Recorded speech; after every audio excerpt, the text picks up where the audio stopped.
mort et celui qui vit au siècle des siècles.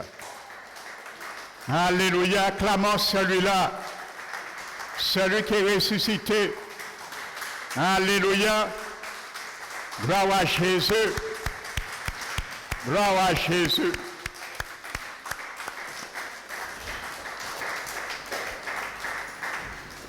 Merci Seigneur, tu es ressuscité. Tu étais mort, mais tu ne mourras jamais, Seigneur. Et ta parole nous dit également qu'il est réservé à tout homme de mourir une seule fois, après quoi vient le jugement. De même, Jésus-Christ est venu une fois pour porter le péché de beaucoup d'hommes. Il reviendra une seconde fois sans péché, mais pour apparaître à tous ceux qui l'attendent pour leur salut.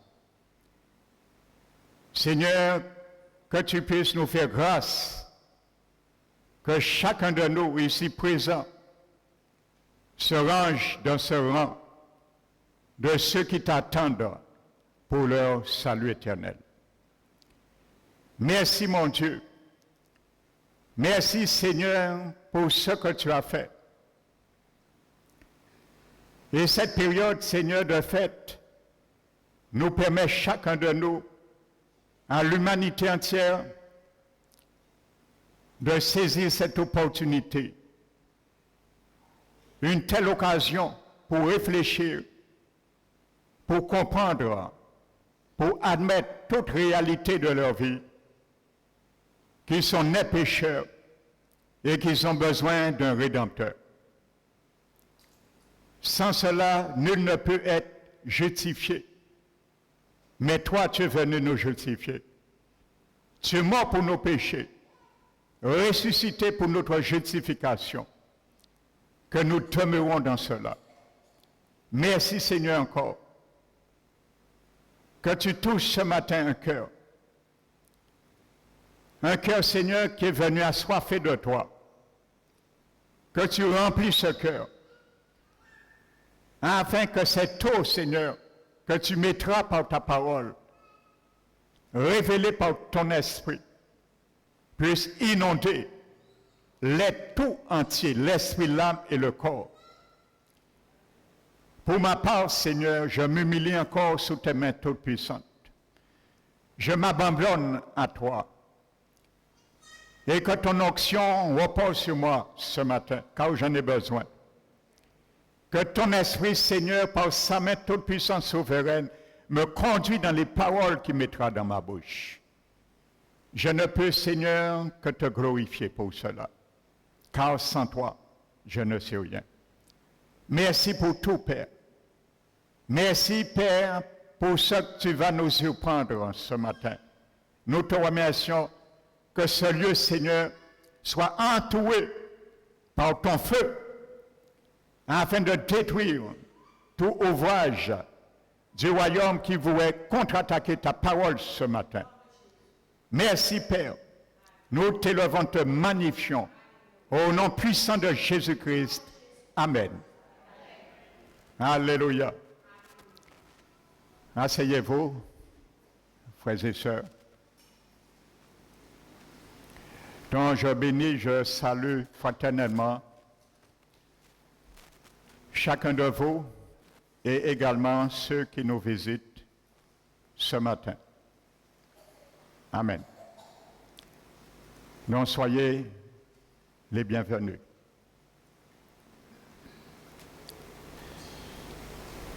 Nous allons ouvrir la parole de Dieu dans le livre de l'Évangile de Jean, le chapitre 8.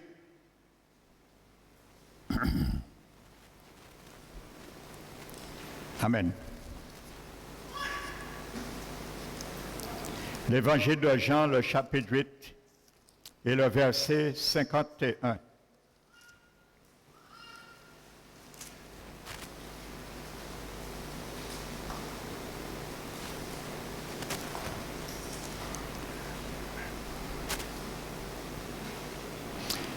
Le Seigneur Jésus qui parle.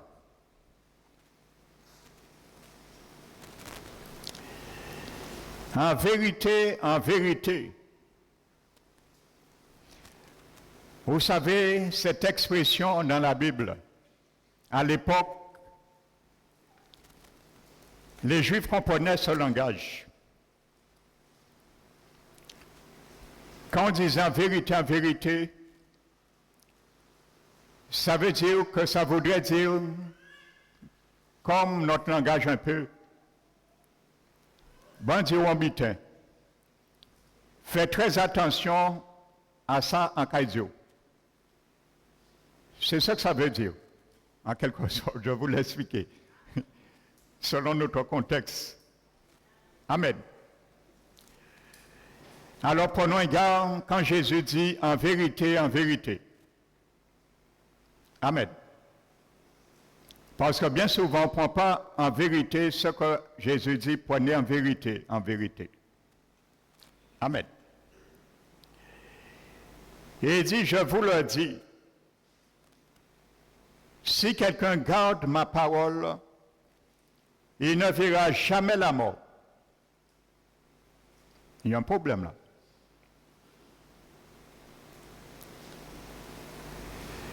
Vous savez, les Juifs n'ont pas compris ce que Jésus, parce que même les disciples ne comprenaient pas bien quand Jésus parlait. Et Jésus leur disait, si je vous parle des choses terrestres, vous ne comprenez pas. En fortiori, quand je vous parlerai des choses célestes. Mais il disait, quand vous aurez l'Esprit Saint, vous allez comprendre. Parce que ce sera le second Seigneur qui viendra à ma part, qui me remplacera et vous conduira dans toute la vérité. Amen. Donc les Juifs n'ont pas compris ce que Jésus leur a dit là. Amen. Alors il dit, 52, maintenant lui dirent les Juifs, nous savons que tu as un démon. Attendez-vous, quand vous dites la vérité aux gens, on vous dira que vous avez un démon. On me l'a déjà dit. Mais ces paroles, c'est sous mes pieds. Alléluia. Donc on l'a dit à Jésus. Amen. Ne t'en fais pas si on te le dit injustement. Amen. Alors il dit, Abraham est mort parce qu'ils n'ont pas compris, c'est un scandale. Et vous allez comprendre pourquoi ça. Peut-être nous serons dans leur cas, nous aurions dit la même chose. Alléluia. Il dit, Abraham est mort, les prophètes aussi étudient. Si quelqu'un garde ma parole, il ne verra jamais la mort. Sachez, dans le grec littéral, il est marqué au verset 51, ne verra, c'est bien le mot verra. Mais dans le verset 52, il y a quelques traductions qui ont mis verra, jamais la mort, mais littéralement goûtera. Alors il dit, comment tu dis, Abraham, les prophètes sont morts, et quelqu'un qui croit en toi ne va jamais goûter la mort. Donc, il comprenait que Jésus parlait de la mort physique. Mais vous allez voir et comprendre, parce que là, je vais t'entretenir ce matin avec moi, pendant cette période que les gens vont pour communiquer, évoquer les morts. Amen.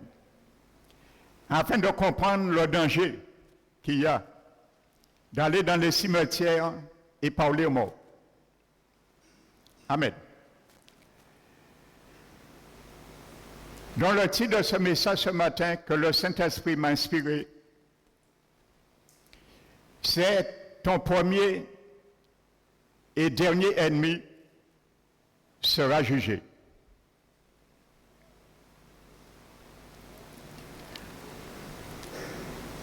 Ton premier et dernier ennemi sera jugé. Amen. Vous savez, Jésus employait le verbe « si quelqu'un garde ma parole ». Regardez ce que Jésus dit, toujours dans Jean, le chapitre 5, et le verset 24. Il dit, en vérité, je vous le dis,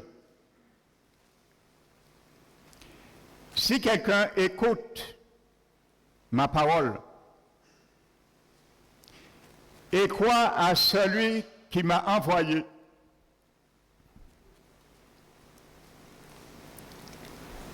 il est passé de la mort à la vie, car il a la vie éternelle.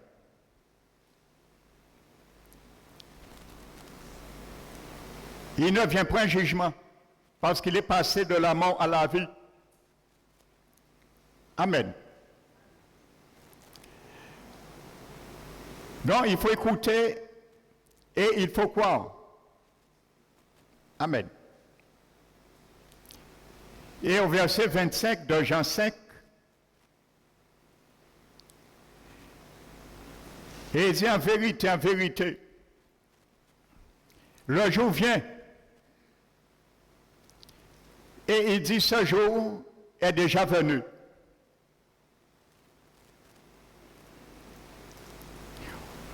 Où les morts entendront ma voix. Et ceux qui ont entendu ma voix parmi ces morts vivront. Et pour bien faire comprendre ce que Jésus voulait dire, il descend plus loin et il dit, ne vous étonnez pas de cela. Pour dire, je ne parlais pas de mort physique. Mais ne vous étonnez pas de cela, car le jour vient, mais il dit pas est déjà venu. Là, il parle de la résurrection des morts.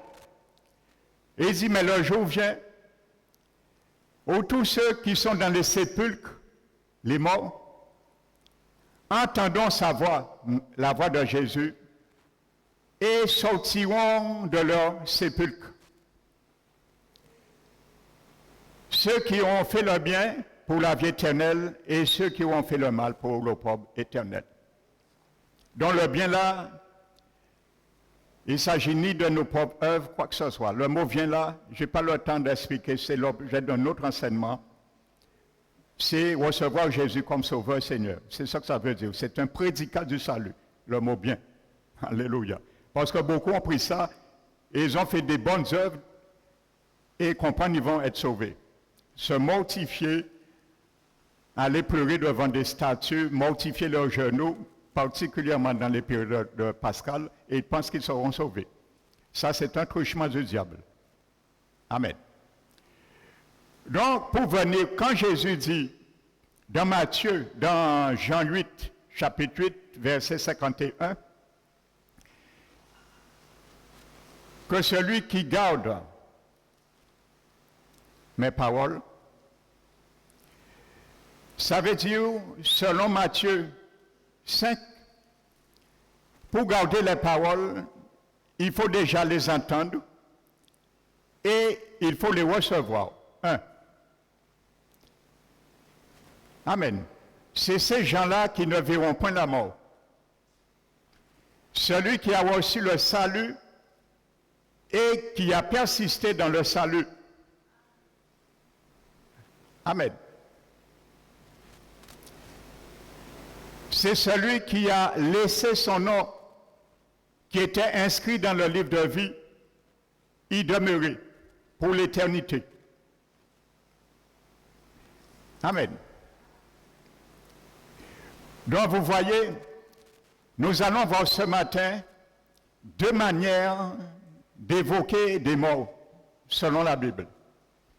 Il y a une bonne manière que Dieu accepte et nous demande également. Et il y a une deuxième manière que Dieu condamne Alléluia. Donc, nous savons là que Jésus ne parle pas de mort physique dans Jean 5. Il parle de mort spirituelle. Ceux qui ne connaissent pas encore Dieu. Et nous étions tous de leur nombre. Donc, ce sont des morts spirituelles. Parce que Paul même dit dans un passage à Timothée, en parlant de certaines femmes âgées dans l'Église d'Éphèse à l'époque, qui venaient commérer, dire des choses pendant le culte. Et Paul exhorte un jour à Timothée, il dit, ces sœurs, ces femmes, elles sont mortes, quoique vivantes. Amen. Donc, l'apôtre Paul dit que si ces femmes demeurent dans ces choses, dans les commérages, et ils meurent physiquement, ils connaîtront la mort éternelle. Elles sont mortes, quoique vivantes. Alléluia. Et il y a une traduction qui dit, quoique elles sont vivantes physiquement, pour bien appuyer le mot, pour bien comprendre cela. Donc vous comprenez, frères et sœurs, que le monde entier, depuis Adam, est devenu un cimetière. Le monde entier est un cimetière. Il n'y a que des hommes et des femmes qui sont morts. C'est un cimetière. Parce que la Bible dit tous sont péchés et nous sommes morts à cause du péché d'Adam. Donc le monde entier est constitué de morts spirituels comme un cimetière. Et parmi ce cimetière, il y a des bougies. Qui sont ces bougies? Qui peut me dire? Les chrétiens. C'est toi qui es la bougie de ce cimetière. C'est moi qui ai cette bougie de ce cimetière pour éclairer. Alléluia. Je crois le verset 8 de Jean 5. Jésus dit, « Je suis la lumière du monde. Celui qui me suit ne marchera pas dans les ténèbres, mais il aura la lumière de la vie. » Donc tu es une bougie qui donne et qui éclaire pour recevoir la lumière de la vie. Et le mot grec c'est Zoé, vie éternelle. Tu es une bougie. Je suis une bougie dans ce cimetière mondial pour apporter la lumière de la vie de Jésus. Donc voici la première science qui consiste à communiquer avec les morts. Cette science s'appelle comment? Qui peut me dire? Nous l'avons vu, c'est facile à trouver, c'est pas un piège. La première science qui consiste à communiquer avec les morts. Parce que la Bible dit, nous tous, le monde est mort, sans Christ il est mort, spirituellement. C'est un cimetière. Et il n'y a que des morts, sauf les chrétiens qui sont les bougies. Amen. Dans la science, la Bible interdit de communiquer avec les morts. Mais Jésus a communiqué avec les morts. Nous venons de le voir, Jésus parlait aux morts. Il a dit, le jour vient, et il est déjà venu, où tous ceux qui entendent ma voix, ils parlaient au monde spirituel. Et qui vont croire, ils vivront. Dans la première science qui consiste à communiquer avec les morts spirituels, cette science s'appelle l'Évangile. Amen. Comment tu vas retirer un mort et l'amener à la vie? Il faut lui prêcher l'Évangile. Dans la science qui consiste à éclairer et à communiquer avec les morts vivants s'appelle l'Évangile. Alléluia. Amen. Et il y a une deuxième science que le Seigneur condamne, qui consiste aussi à évoquer et à communiquer avec les morts. Et là, je viens sur cela parce qu'il y a beaucoup de chrétiens aujourd'hui ou demain, qu'ils iront dans les cimetières et ils iront parler à leurs défunts. Je parle aux chrétiens, parce que le monde ne peut donner que ce qu'ils ont. Ils allaient voir le danger de communiquer avec les morts. Peut-être tu vas dire non, c'est pas grave. Tu verras si c'est pas grave. Et cette science, par contre, ne s'appelle pas l'évangile. Parce que l'évangile consiste à communiquer avec les morts vivants, les morts spirituels, pardon. Alléluia. Mais cette science que Dieu condamne sévèrement consiste pas à communiquer avec les morts spirituels, mais avec les morts physiques. Et cette science s'appelle le spiritisme ou la nécromancie. Alléluia. Donc, vous savez, certains vont dans les cimetières pendant cette fête. Ils parlent aux morts.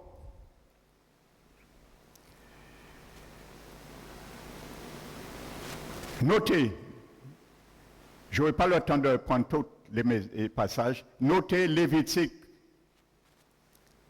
chapitre 19. Dieu condamne cela. Deutéronome, chapitre 18.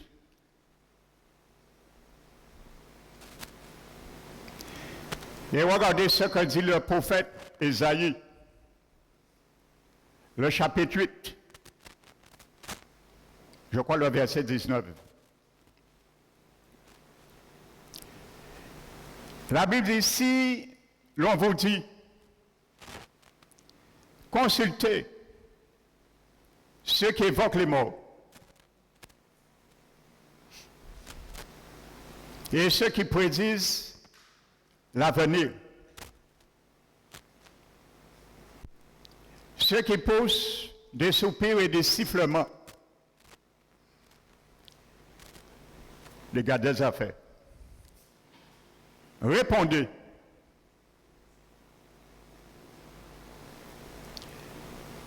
Un peuple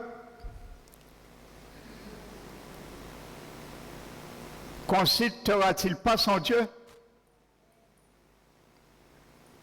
Ou interrogera-t-il des morts en faveur des vivants? Et l'abbé dit à la loi et au témoignage, si on ne parle pas ainsi, il y a point d'horreur pour le peuple.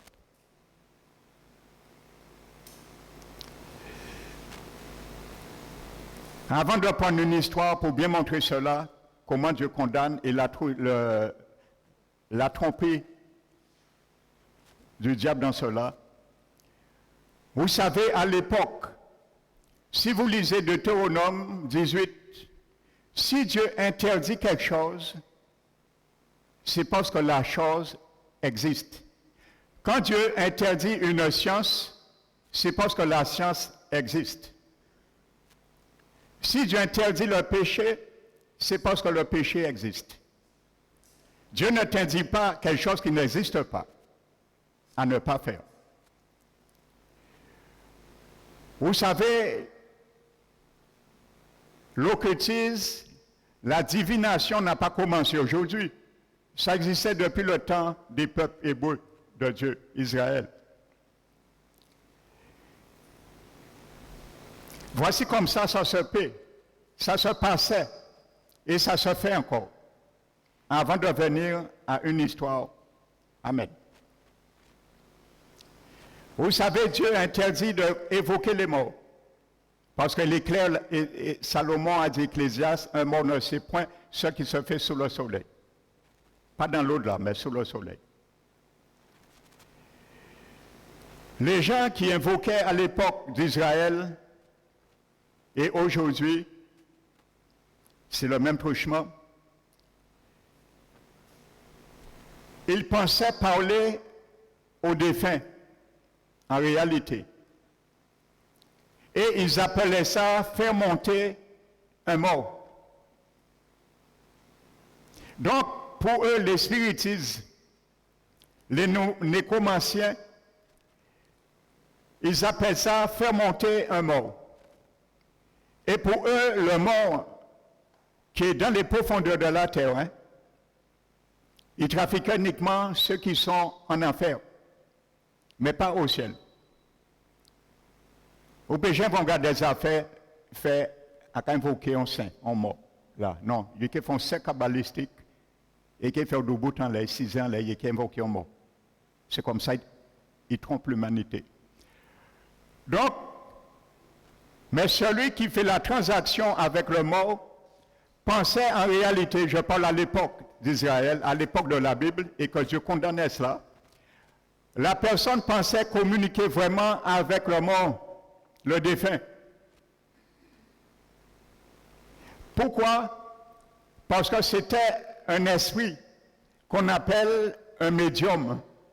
Il fait la médiation entre les deux.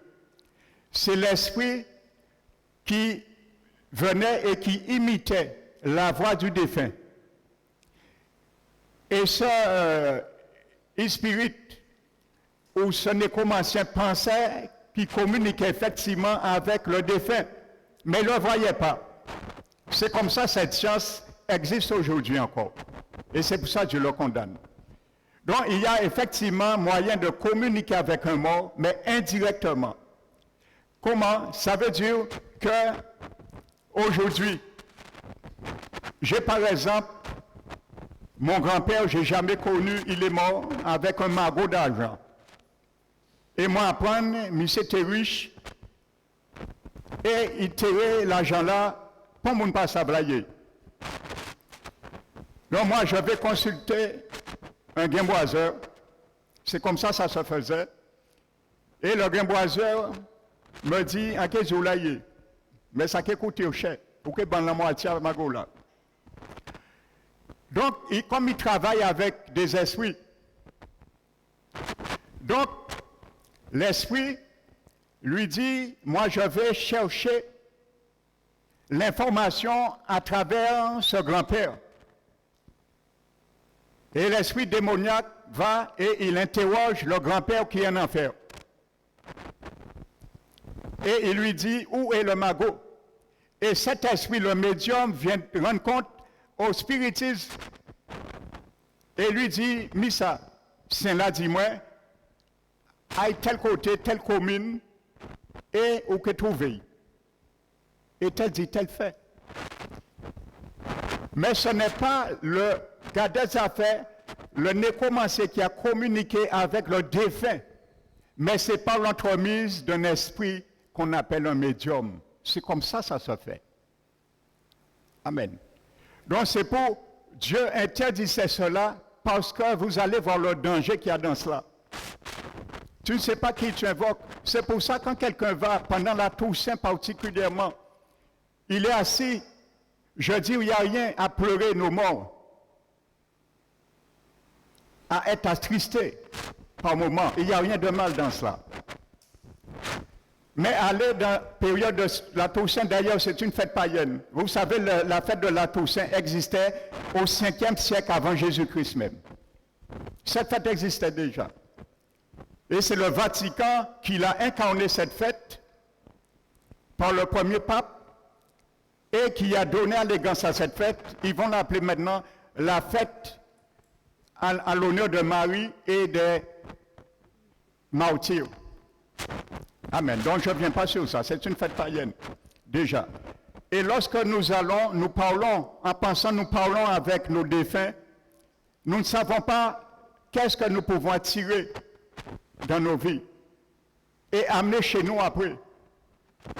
Et il y a un cas dans la Bible, et c'est là, j'ai pris cet exemple pour bien comprendre, et vous allez voir, c'est illustré clairement dans la Bible. Dans 1 Samuel, le chapitre 28.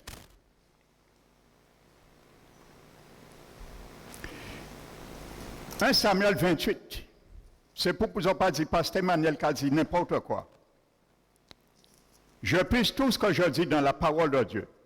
C'est ma référence. 1 Samuel 28.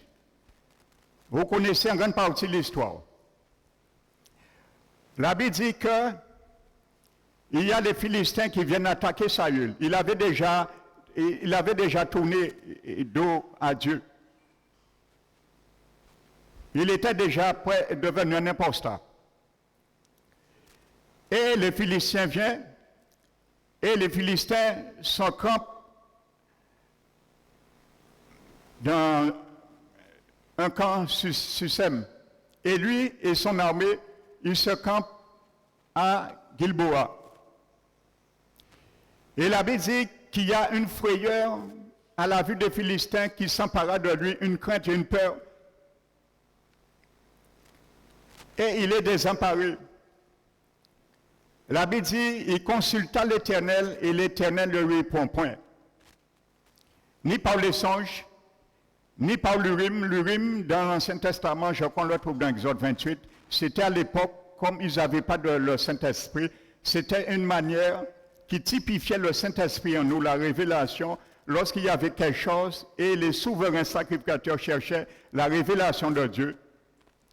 Ils avaient ces pierres qu'on appelait l'Urim et le Thummim. Et selon les pierres, la manière qu'ils brillaient, ils agençaient des mots et ils avaient une phrase, une information, une révélation de Dieu. Semblerait-il, selon Flavius Joseph, le premier chrétien historien, dans son livre, il raconte, c'est comme ça, on a décelé que c'était Akan qui avait fait l'interdit. C'est comme ça qu'on a su trouver que c'est Akan, à travers l'Urim et le Thummim. Amen. Donc, ni les par les prophètes, le Seigneur ne leur répond pas. Alors, David dit, et regardez bien le verset 3. La Bible nous dit, Samuel était déjà mort. Le prophète Samuel, qui a oint Saül, était déjà mort. Et vous allez voir pourquoi. C'est noté, vous allez comprendre. Et la Bible nous dit que Saül lui-même interdisait d'évoquer les morts et de ceux qui prédisent l'avenir. Et il les avait mis à l'écart du peuple. Et vous allez voir Saül maintenant, l'Éternel ne lui répond pas. Et il ira puiser ce que Pierre dit dans son épître à ceux qu'il a vomi. Maintenant, il dit à un de ses serviteurs, allez me chercher une femme qui évoque les morts et qui prédit l'avenir afin de me prédire l'avenir. Parce que Dieu l'a tourné le dos. Alléluia. Et la Bible nous dit, on lui dit, mais on connaît une femme, une nécromancienne, qui évoque les morts et qui prédit l'avenir. Elle se trouve à Endor. Et Saül se déguise pour qu'on puisse pas voir c'est lui le roi. Et il va de nuit et il va vers cette femme. Et il dit à cette femme, évoque-moi un mort pour qu'il me prédit l'avenir. Et regardez, cette femme rappelle, souviens-toi que Saül punissait sévèrement, mais pas ça, c'est Saül même qui devant aille. Il est déguisé. Et cette femme lui dit, qui veux-tu que je fasse monter? Vous voyez, c'est ça qui existait. Mais vous allez voir pourquoi Dieu a laissé cet exemple. Vous savez, frères et sœurs, il y a un seul cas exceptionnel qui fait exception à la règle. C'est Dieu qui l'a permis. Un homme, un défunt, contrairement à cette science, les défunts ne montaient jamais pour parler avec quelqu'un. Dieu a permis cela, c'est pour nous mettre en garde les conséquences de cette science, la nécromancie, d'évoquer les morts. Et c'est la même réalité. Hein? Les gens qui prient au nom de Marie, c'est les mêmes conséquences fâcheuses qui les attirent. Parce que Marie, c'est un mort. Lorsqu'on l'évoque, même si on ne l'évoque pas comme la science, mais on l'évoque par la prière, c'est un mort. Et vous donnez droit à ces esprits trompeurs sur vos vies. Combien de personnes qui invoquaient Marie, ils n'enfantaient pas, ils ont fait des enfants. Mais c'est un démon qui leur a permis cette conception. Et après, c'est galère au Ténétimouna. Ainsi de suite. Il y a des gens qui ne travaillaient pas, ils ont invoqué Marie.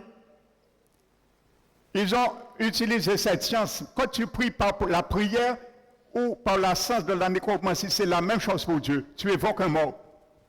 Ils ne travaillaient pas, ils ont eu un travail parce qu'ils ont invoqué Marie. Ce n'est pas Marie qui est au ciel qui t'a donné, c'est un esprit démoniaque parce que tu l'as invoqué. Et après ce travail, tu ne comprends pas. Tu as que des problèmes dans le travail. Et ainsi de suite, tout ce qu'on pourrait dire.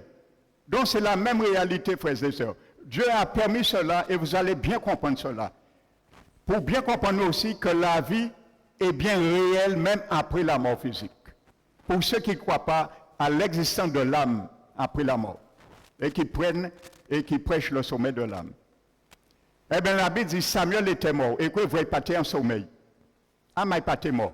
L'esprit n'est pas mort. Comme certains sectes, je ne vais pas nommer leur nom. Et la Bible dit que cette femme demande à Saül, qui veux-tu que je fasse remonter? Et il dit, fais-moi remonter Samuel. Parce que cette femme pensait que du fait, c'était ça. On disait, bon, fais-moi remonter quelqu'un. On disait un tel, c'était Samuel. Mais cette femme allait faire comme elle a l'habitude de faire. Sans le savoir, elle pensait ce jour-là qu'elle aurait entendu la voix de Samuel, comme d'habitude, mais c'est un démon qui imitait la voix de Samuel. Mais vous allez voir ce que Dieu a fait pour gifler Saül. Et je gifle l'humanité à travers cela aussi pour les mettre en garde. Et la Bible dit que lorsqu'elle a commencé, en passant qu'elle était qu'à faire, mais elle a commencé à travailler, la Bible dit, elle a vu vraiment, c'est vraiment un homme maintenant qui est monté. Notez 1 Samuel 2. La Bible dit que c'est Dieu, l'Éternel. C'est l'Éternel qui blesse. C'est lui qui guérit. C'est l'Éternel qui donne la mort et qui donne la vie et qui fait vivre. C'est l'Éternel qui fait descendre dans le séjour des morts. Et c'est l'Éternel qui fait remonter du séjour des morts. Dieu seul a cette capacité. C'est lui qui l'a fait. Il a permis. Et quand cette femme a vu quelque chose insolite, parce qu'elle n'avait pas l'habitude de faire ça, de voir ça, elle a vu vraiment que là, ça, on n'a pas un démon, après un médium, mais c'est un vrai monde qui montait. Peut-être qu'on ne sait pas Saül. La Bible dit, quand il a vu ça, il a chébité, crié, ah! Et bat derrière. Pourquoi il a fait ça? Parce qu'elle n'avait pas l'habitude de voir un vrai défunt remonter du séjour des morts. C'était la voix par des esprits trompeurs qui imitaient la voix du défunt et qui allaient prendre l'information où que le défunt se trouvait. Elle s'est mise à côté. Maintenant, la Bible dit, Saül le dit, qui vois-tu? Il dit, je vois un Dieu qui monte de la terre. Et Saül dit, comment il est?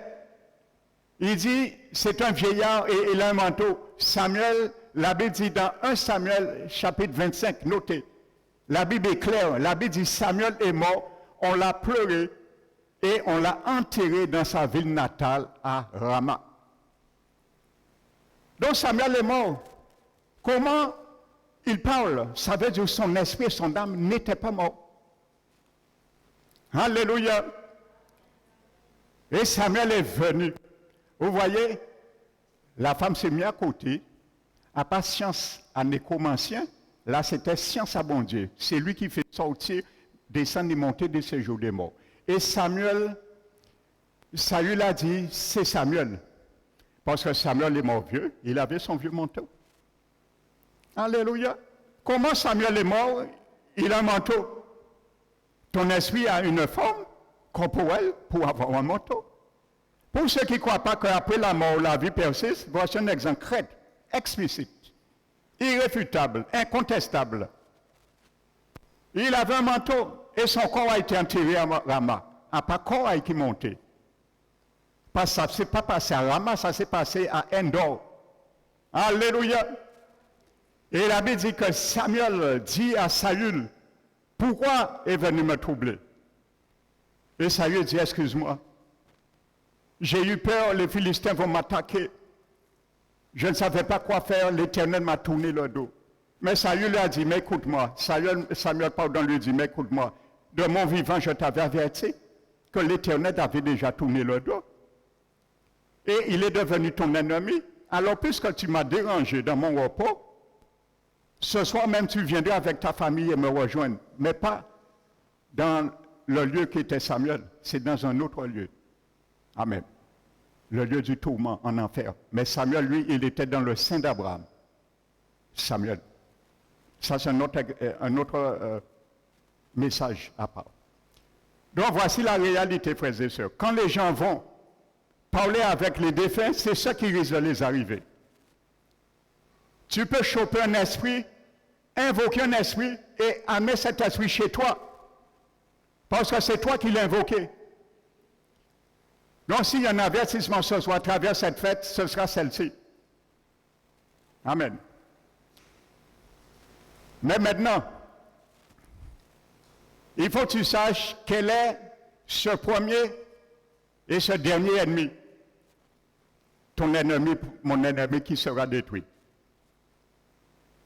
Jésus a dit dans Jean 8, 51, celui qui garde ma parole ne verra jamais la mort. Tu vas voir qu'est-ce que Jésus parlait, de qui il parlait. Prenons Apocalypse chapitre 6.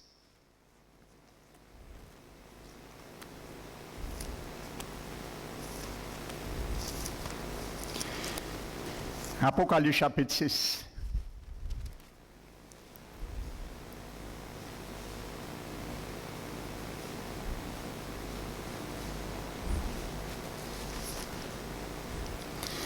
Vous savez, l'Apocalypse est un livre eschatologique. Il parle des événements futurs, hein? Ce n'est pas encore arrivé. Rien n'est encore fait dans l'Apocalypse. Il y a beaucoup qui disent qu'il y a déjà les trompettes. J'ai déjà entendu beaucoup de choses. Croyez une chose, la Bible est claire, tant que l'Église ne sera pas enlevée, aucun événement ne va découler dans l'Apocalypse. Il faut premièrement l'Église quitte la terre pour que tout ce que nous voyons dans l'Apocalypse se déroule. Ni saut, ni trompette, ni coupe pour rien pour arriver. Alors ne croyez pas n'importe quoi. Parce qu'aujourd'hui, c'est très facile d'aller sur les réseaux et on ingurgite n'importe quoi. Et ça trouble notre âme. Donc, je ne vais pas vous expliquer aujourd'hui les événements eschatologiques des temps de la fin, ça veut dire, mais prendre l'essentiel du message ce matin. Pour tout ça, cet ennemi que Jésus a parlé dans Jean 8, 51. Le voici. Il y aura un moment, l'Antichrist rentre maintenant, parce que bientôt vous allez le voir, hein. Ne vous en faites pas, que tu ne le crois pas, tu le verras. Il y aura bientôt un homme qui s'affichera dans les écrans. Je ne sais pas si c'est sur LCI, sur ces Guadeloupe première, mais nous allons le voir. Le monde entier le connaîtra dans les informations. Et il viendra s'afficher en tant que pacificateur pour établir, signer une alliance, un traité de paix pendant 7 ans avec Israël. Et c'est lui qui permettra à Israël et les Arabes, les Palestiniens, de s'accorder pour construire le 3e temple. Qu'il y a un conflit maintenant au monde du temple, à cause de cela. Mais le moment n'est pas venu, parce que c'est l'Antichrist qui permettra la reconstruction du 3e temple. Donc, voici le moment arrive. Donc, au chapitre 6, il rentre. Et la Bible nous dit maintenant, Jésus ouvre les sceaux pour montrer. Et la Bible dit au verset 7, Quand il ouvrit le 4e sceau, à chaque sceau, chaque coupe, chaque trompette, c'est un jugement. Alors si la terre savait ce qui les attend, il y a un intérêt des ponts oubliés vitement pour les ciels. Acceptez Jésus comme sauveur, Seigneur. Je regardais, verset 8, et voici parut un cheval de couleur verdâtre.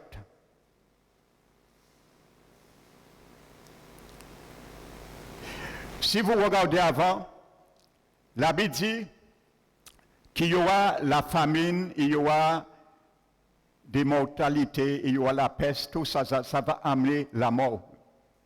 Une grande majorité de mortalité. Et qui sera en œuvre, la Bible dit, le mot verdâtre a une connotation dans le grec de mort. Comme quelqu'un, quand la personne va mourir, un aspect de mort. Et la Bible dit, un cheval, il y a un cavalier. Celui qui monte ce cavalier, il s'appelle la mort. Voici de ce cavalier, Jésus parlait aux disciples, ils n'ont pas compris. Jésus n'a pas dit, ils ne connaîtront pas la mort physique, mais il dit, ils ne verront pas ce cavalier. Amen. C'est un cavalier, il s'appelle la mort. Et le séjour, un deuxième cavalier le suit, ils sont à deux, et vous allez voir, ils travaillent toujours en binôme.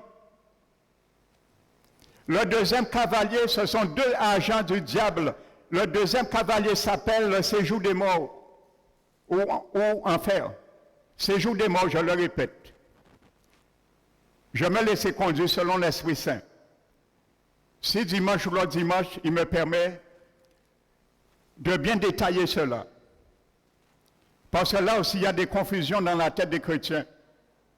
Ils pensent enfer et géhenne, c'est la même chose. Vous savez, ce qu'on appelle séjour des morts, c'est la francisation, le mot français de enfer, le séjour des morts. Mais le mot enfer, c'est un mot grec. Et ça veut dire les lieux inférieurs, les profondeurs de la terre. C'est ça que ça veut dire enfer. Amen. Et c'est là. Regardez Philippiens 2:10.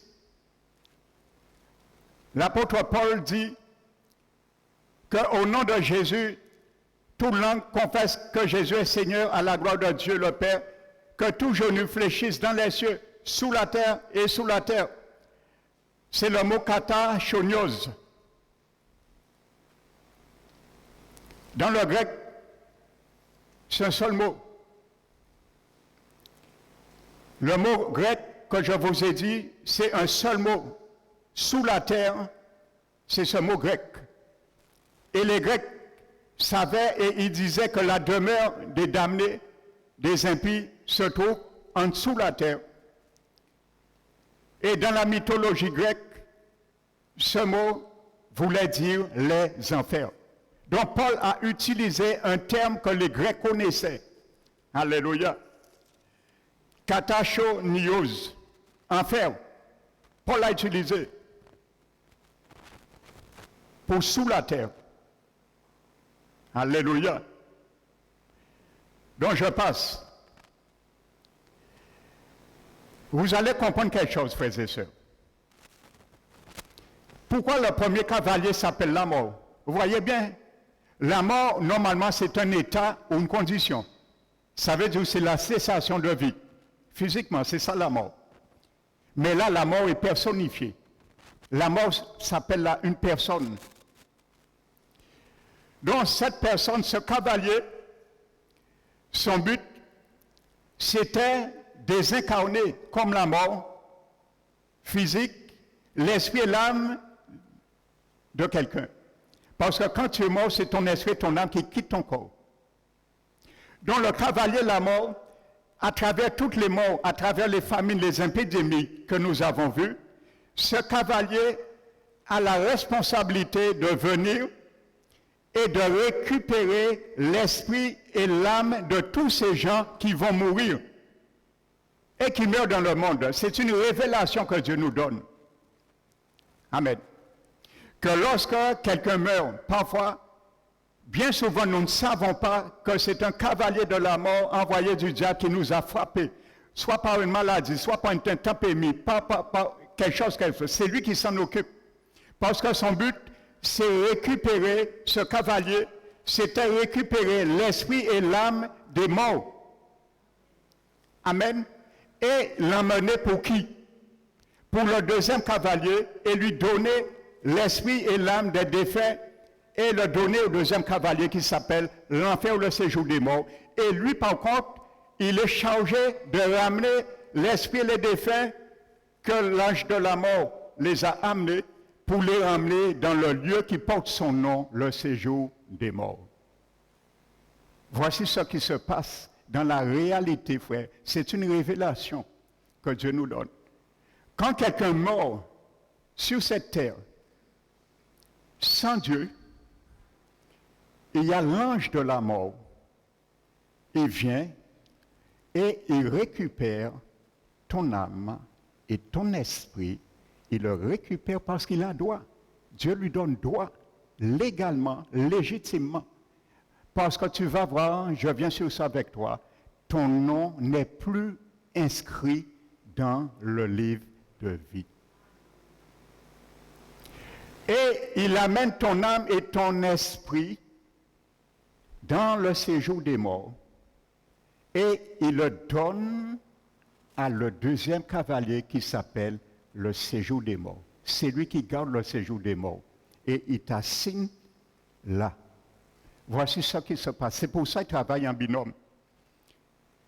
Alléluia. Voici ce que Jésus disait. Si tu comptes la parole de Dieu, tu ne verras jamais cet ange.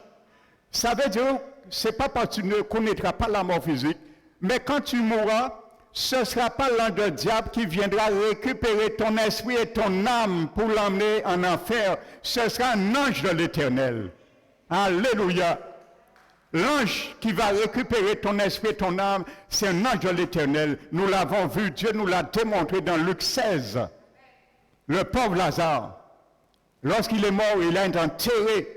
Un ange est venu récupérer son esprit et son âme. Il l'a emmené dans le sein d'Abraham. Alléluia. Amen.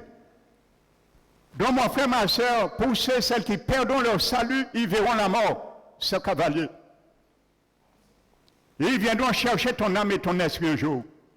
Alors ne rigolons pas avec le salut de Dieu. Je le répète encore, hein. J'ai répété en toute qualité, meni, en coup bouillon, en tripe et figue, en sauce, en soupe, en toute qualité. Ne jouons pas avec notre salut. Jésus a dit, si tu gardes sa parole, le salut t'a donné, tu ne verras jamais ce cavalier. Mais ça veut dire, si tu ne le gardes pas, ton salut, tu le verras. Et nous allons voir, les chrétiens, beaucoup l'ont vu dans le jugement dernier. Amen. Donc maintenant, vous allez voir maintenant, regardez ce que Jésus dit. Dans 1 Corinthiens chapitre 15,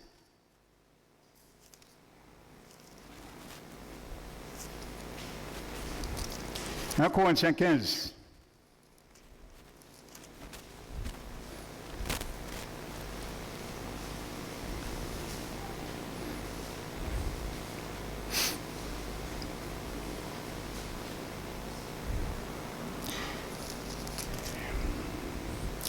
1 Corinthiens 15, verset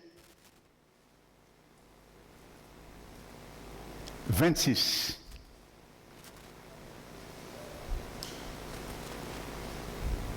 N'oublie pas le titre de ce message.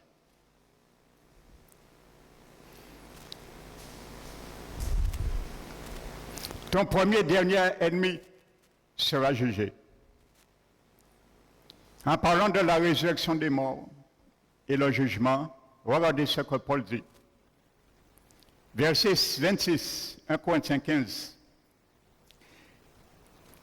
Il dit le dernier ennemi qui sera réduit à l'impuissance. Il ne dit pas qu'il sera détruit. Il y a certaines traductions qui a mis détruit, c'est une fausse traduction, ça mène à la confusion. Cet ennemi ne sera jamais détruit. Le dernier ennemi qui sera réduit à l'impuissance, c'est la mort. Et tu vas le voir, ce cavalier, c'est lui qui sera le dernier à être jugé. Prenons Apocalypse chapitre 20.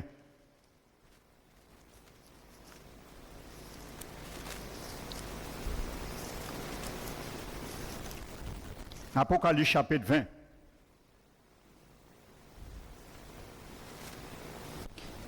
Nous sommes maintenant dans le jugement dernier.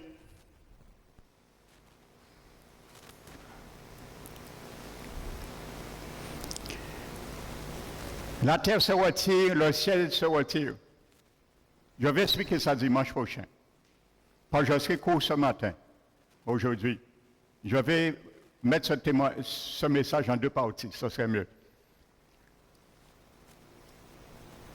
Parce qu'il y a un frère qui doit donner un témoignage. Mais regardez ce que dit la Bible. La Bible dit le jugement dernier maintenant.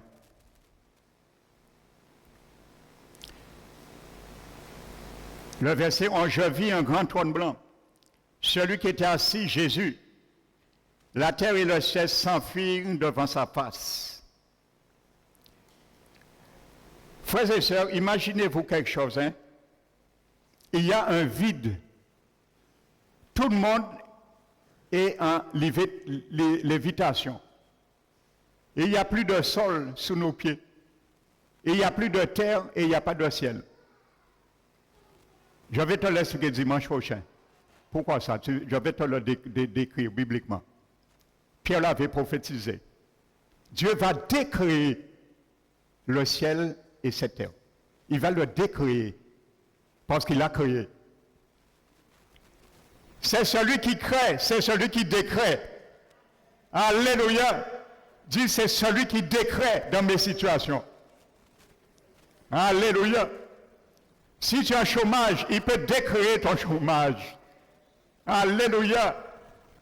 Ce que l'ennemi crée dans ta vie, il peut le décréter, il s'appelle l'Éternel. Alléluia. Alléluia.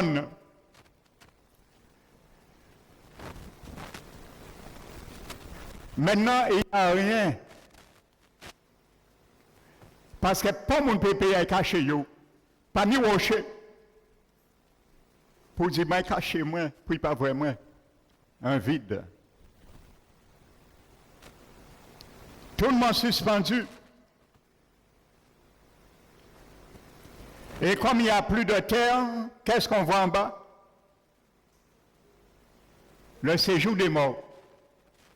Uniquement ce qui reste. Et les damnés. Maintenant, il doit être appelé à la barre pour le jugement, parce qu'ils étaient dans une prison. L'enfer, c'est une prison préventive. Alléluia. Maintenant, ils sortiront pour être jugés. Et l'abbé dit, je vis les morts, les grands, les petits, ça veut dire les riches, les prétentieux, les dignitaires, les présidents, les magistrats, les avocats, les docteurs, tous ces gens-là, parce que ce sont des gens-là qui est moins, comment dirais-je, poussés à donner leur vie au Seigneur, parce qu'ils pensent avec leur richesse, ils peuvent se gagner le ciel. Par aussi le purgatoire. Mais vous savez, la richesse et le purgatoire n'est pas un escalier qui mène au ciel. Quand vous allez voir, cet escalier n'existe pas le jour du jugement. Non, c'est ça que ça veut dire. Les petits, ça veut dire les malheureux. C'est pas parce que tu es malheureux sur la terre que tu vas au ciel non plus.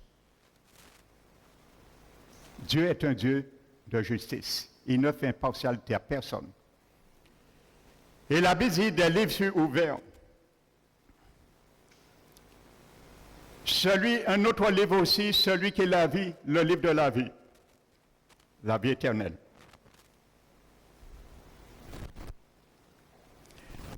Je vais te donner révélation pour bien comprendre quelque chose. Hein? Quand quelqu'un vient au monde, nous l'avons vu déjà. Vous savez que lorsqu'un enfant vient au monde, il est mort dans l'accouchement. Donc il sort, il vient au monde un mort-né. Nous le savons. Mais comme je le disais, la Bible dit, tous hommes sont venus au monde morts-nés, et spirituellement. C'est un cimetière. Il n'y a que des morts-nés. Et spirituellement, je parle, pas physiquement. Et les bougies de cette cimetière, je le répète, c'est nous les chrétiens qui peuvent éclairer et communiquer avec ces morts. C'est la bonne science. Cette science s'appelle non la nécromancie, ni le spiritisme, mais l'évangile. Alléluia. En cas, prendre soin de répéter pour ne pas dire, pasteur Emmanuel dit ou peut invoquer mort. Pratiquer la nécromancie, pas sans dire. Science là, bon Dieu, quand il nous parler aux morts, prêcher l'évangile. Les gens qui n'ont pas la vie de Dieu, ça s'appelle l'évangile. Voici cette science, je vous ai dit que Dieu, que le Seigneur demande et accepte. Alléluia, nous sommes bien compris. Je vous donne une révélation là. Vous allez comprendre à travers les Écritures, quand quelqu'un vient au monde, la personne n'est pécheur. De toute façon, personne n'est chrétien. On devient chrétien, mais on est pécheur. Même si tes parents sont chrétiens, tu deviens au monde pécheur. Tes parents ne vont pas te sauver. C'est toi, en grandissant, dois être capable d'accepter le salut pour être sauvé. C'est individuel. Vous allez comprendre, quand la personne vient au monde, depuis qu'il est sorti, son nom est inscrit dans un livre que la Bible appelle le livre de la vie éternelle. Alléluia, il n'est pas encore sauvé, mais son nom est inscrit dans le livre de la vie éternelle. Pourquoi ça? Parce qu'au cours de sa vie, il faut qu'il vienne un jour à côté de son nom, comme un registre, ratifier ce nom. Si tu veux paraphrer, et dit j'accepte ce contrat. Amen.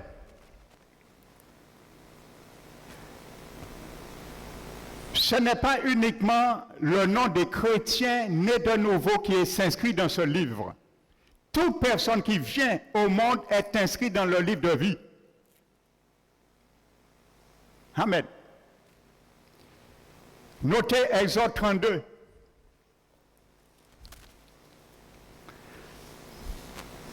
Lorsque le peuple, quand Moïse était sur la montagne,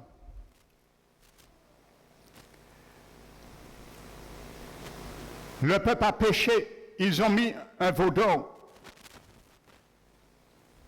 La colère de Dieu s'est enflammée. Moïse a intercédé. Il a dit, Seigneur, ne détruis pas ce peuple. Si tu ne les pardonnes pas, efface mon nom dans ton livre de vie. L'Éternel lui a répondu, c'est celui qui pêche contre moi que j'effacerai son nom dans le livre de vie. Ça veut dire le nom de tous les peuples était aussi inscrit dans le livre de vie.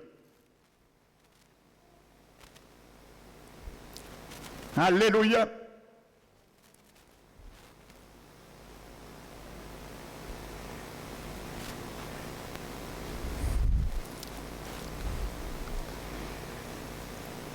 Il y a un texte qui me vient, 1 Corinthiens chapitre 15.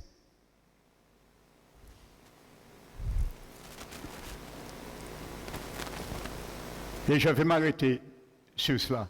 Je vais continuer de te montrer comment ton nom, mon frère, ma soeur, peut être effacé du livre de vie.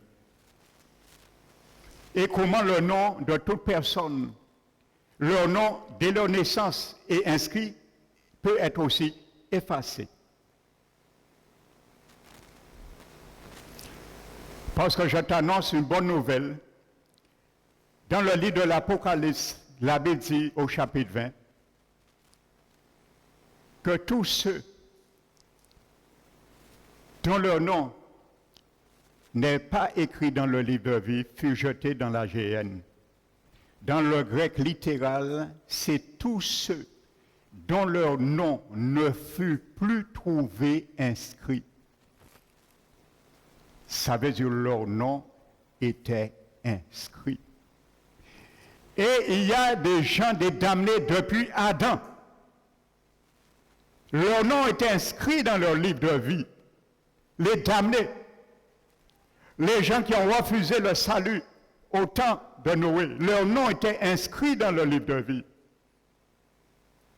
Les homosexuels qui existaient à Sodome et Gomorrhe et que Dieu a jugé ces villes par le feu, leur nom était inscrit dans le livre de vie. Judas était inscrit son nom dans le livre de vie. Mais le jour du jugement, Jésus voit leur nom qui est inscrit ne figure plus. Dans le grec, tous ceux dont leur nom ne fut plus trouvé inscrit dans le livre de vie. Et je m'arrête à cela. Dans Actes chapitre 13,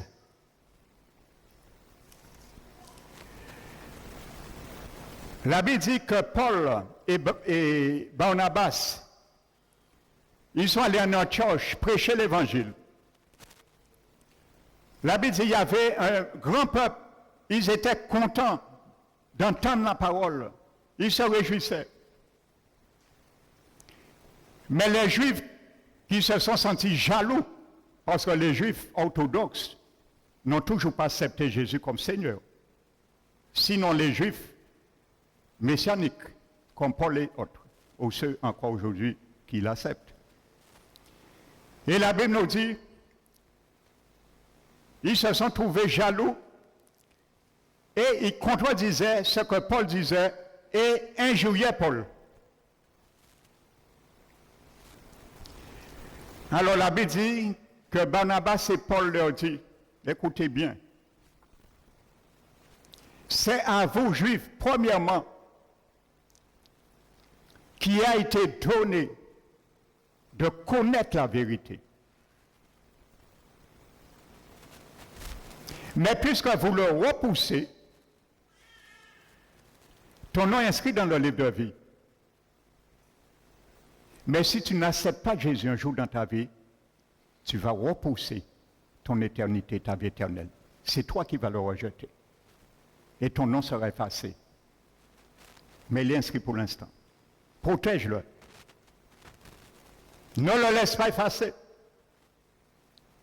Alléluia. Et Paul leur dit, parce que vous avez, puisque vous le refusez, vous le repoussez, vous jugez vous-même d'être indigne de la vie éternelle. Pourtant, leur nom est inscrit dans le livre de vie. Et la Bible dit, Paul dit, eh bien, nous allons vous tourner dos et nous allons prêcher aux païens d'Antioche. Et c'est là, ils ont fait un coup de filet. Les païens se sont réjouis. Et la Bible dit, ils se réjouissent et glorifient la parole de Dieu. Et la Bible dit, tous ceux qui étaient prédestinés à la vie éternelle coulent. Alléluia. C'est le mot tétag méno. Alléluia. Destiné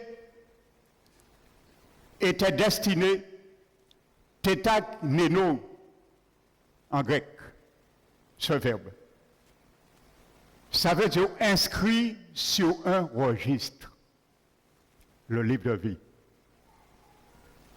Ils n'avaient pas encore le salut, leur nom était déjà inscrit dans le livre de vie, inscrit dans un registre. Alléluia. Tédak Ménoir. Alléluia.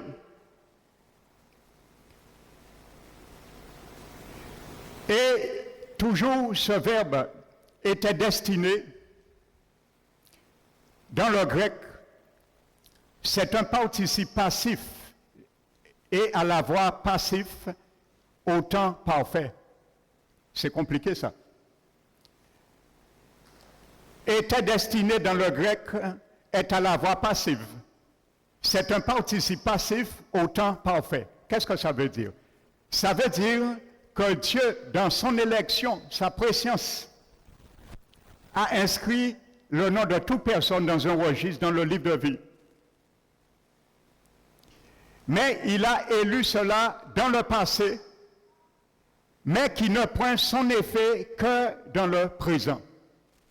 C'est ça que ça veut dire, ce grand terme, la locution grammaticale grecque.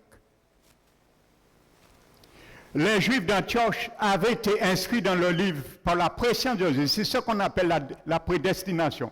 Ils étaient prédestinés. Mais ça ne veut pas dire que quand tu es prédestiné, tu seras sauvé. Dieu va te sauver par force. Non. C'est toi qui dois te sauver. Ils étaient inscrits, Dieu élit. C'est lui qui élit les noms, le salut. Mais au temps marqué, c'est chaque personne qui accepte ou le refuse. Et à ce moment, le salut nous devient droit et ratifié légalement. Donc maintenant, les Juifs ont refusé. C'est sûr, s'ils sont morts comme ça, leur nom a été inscrit, effacé du livre de vie. Et nous allons voir ça dimanche prochain. Alléluia. Alléluia. Que le nom du Seigneur soit glorifié. Je t'invite, si tu veux, quelqu'un pour être sauvé, amène cette personne avec toi dimanche. Alléluia. Par la grâce du Seigneur. Donc que le nom du Seigneur soit béni. Mon frère, ma soeur, que ce matin, que ton nom reste inscrit pour toujours, que mon nom reste inscrit pour toujours dans le livre de vie éternelle. Qu'il ne soit jamais effacé. Parce que nous allons voir dimanche prochain comment il peut être effacé. Et comment ton dernier ennemi sera rendu à l'impuissance. Le cavalier. Parce que je risque un jour de voir le cavalier, que Jésus a dit, tu ne verras jamais.